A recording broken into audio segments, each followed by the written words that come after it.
Your Highness, go no further. What is it you say? Your father is worse. Worse? You are to return to the palace at once. Go on with the session.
Mother, the Prime Minister told me you were here. I think Mrs. Anna and Lois have already left for the boat. No, Chulalongwa. Some of their boxes are still here. Servants said they would be back soon. Mother, what is it with my father?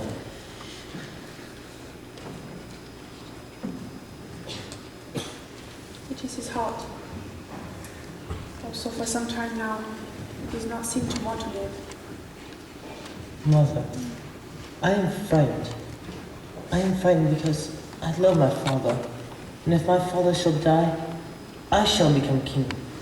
And I do not know how to be. Many men learn this after they become kings. I have been thinking much on the things Mrs. Anna used to teach us in the classroom. Of slavery. And I also think on what she has said of religion. And that it is a good and noble concern that each man find for himself that which is right and that which is wrong. These are good things to remember, my son. And it will be good to remember the one who taught them. To the rival. Lady Jane, how nice of you to come say goodbye. I was just down at the ship seeing that all my boxes were on. Captain also must sail with the tide. Mrs. Anna, I did not come only to say goodbye. I came for one who must see you. You must come to him. When he heard that you were sailing, he started to write this letter. All day he has been writing. It's been very difficult for him, madam. Very difficult. He has commanded that I bring it to you.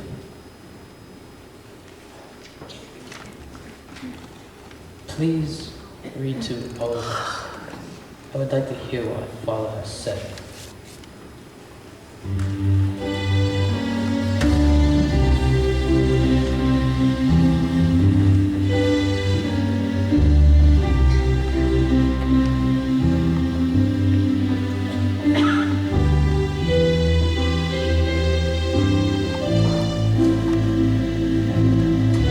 While I'm lying here,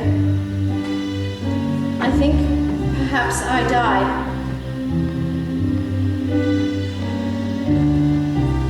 This heart, which you say I have not got, is a matter of concern.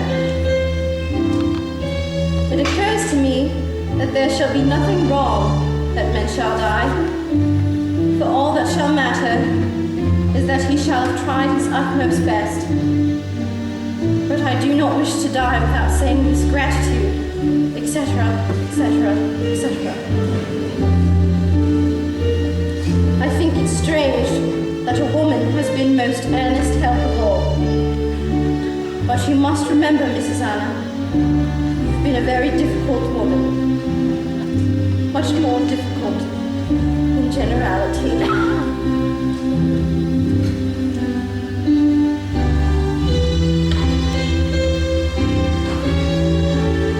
I must go to him. I will see if he's awake. I will tell him you are here.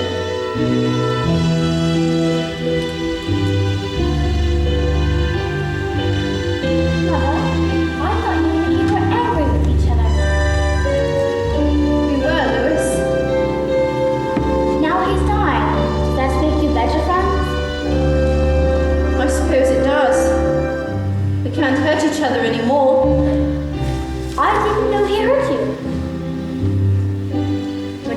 people are as different as we are, they are almost bound to hurt one another. He always frightens me. I wish you could have gotten to know him better.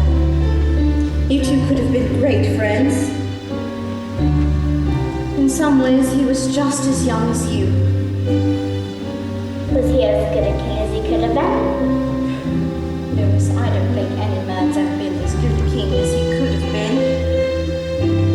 But this one tried. He tried very hard. You really like him, don't you, Mother? I like him very much. Very much indeed.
Many months, Mrs. Anna. Many months I do not see you, and now I die. Oh, no, Your Majesty. It is not scientific, Mrs. Anna. I know that if I die or do not die, you are leaving Siam. When? Very soon. As a matter of fact, I can only stay a few minutes more. You are glad for this? People of Siam, royal children, etc. are not glad, and are in great affliction of your departure. I shall miss them. You shall miss them, but you shall be leaving. I too am leaving. I'm not walking onto a boat. My own 2 feet on my own free will. I am just leaving.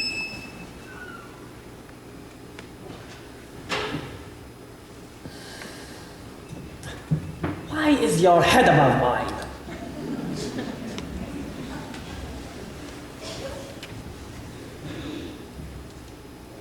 But I am not afraid of what is happening to me, though.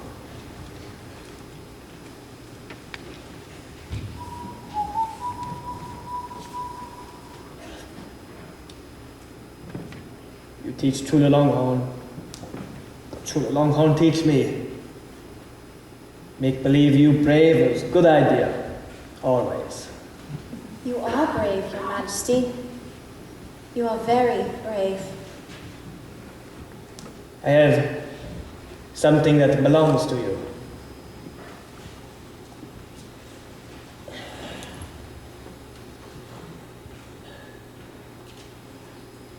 Please, put it back on the finger. Go on. Put it on. Please wear it always. Ah, my children. Tell them to come here.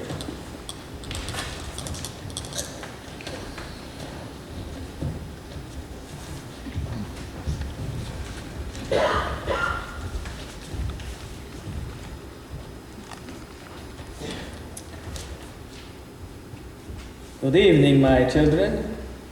Good evening, my father. Oh, Mrs. Anna, please do not leave us, Mrs. Children, do you come to see your father or Mrs. Anna? It is all right, Lady Jane. It is suitable. Now, was it not said that someone has written a farewell letter to Mrs. Anna? Princess Yawalak has composed letter to Mrs. Anna. She cannot write. She only make up words. Well, speak letter. Go on, say it.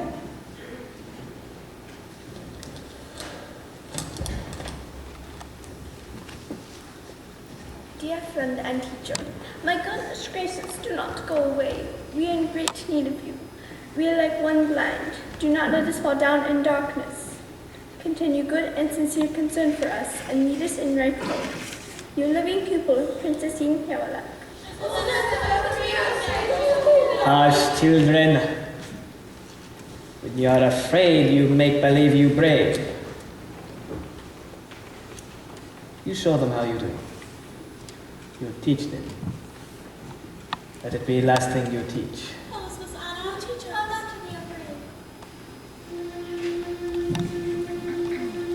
Whenever I feel afraid, I hold my head erect and whistle a happy tune, so no one will suspect I'm afraid. While shivering in my shoes, I strike a careless pose and whistle a happy tune, and no one ever knows I'm afraid. You see, children? You are afraid, you make believe you brave. And you whistle. You show them. You whistle.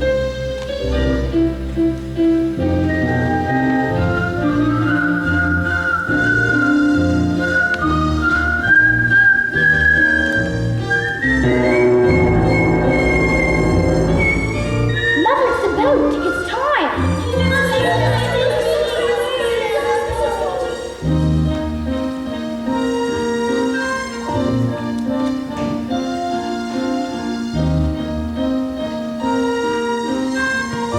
Lewis,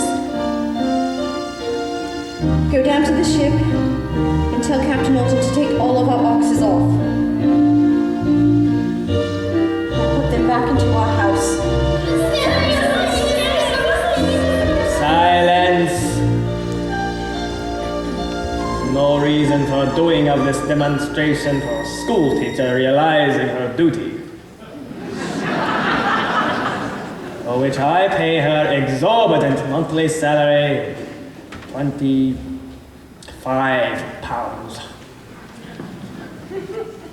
Further, this is disorganized behavior for bedroom of dying king. Chulalonghorn, rise.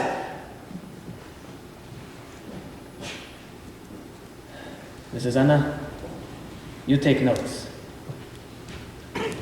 Take notes from next king. Well, suppose you are king. Is there nothing you would do? I would make proclamations. Yes. First, I proclaim for the coming year fireworks. Also, boat races. Boat races. Why would you have boat races for New Year celebrations? I like boat races.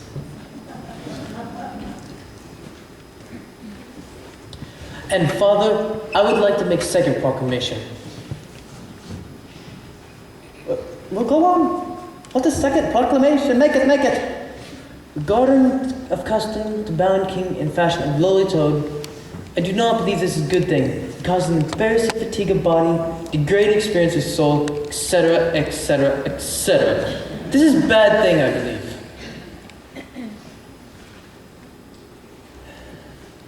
You are angry with me, my father? Why do you ask question? If you are king, you are king. You do not ask question of sick man, nor of a woman.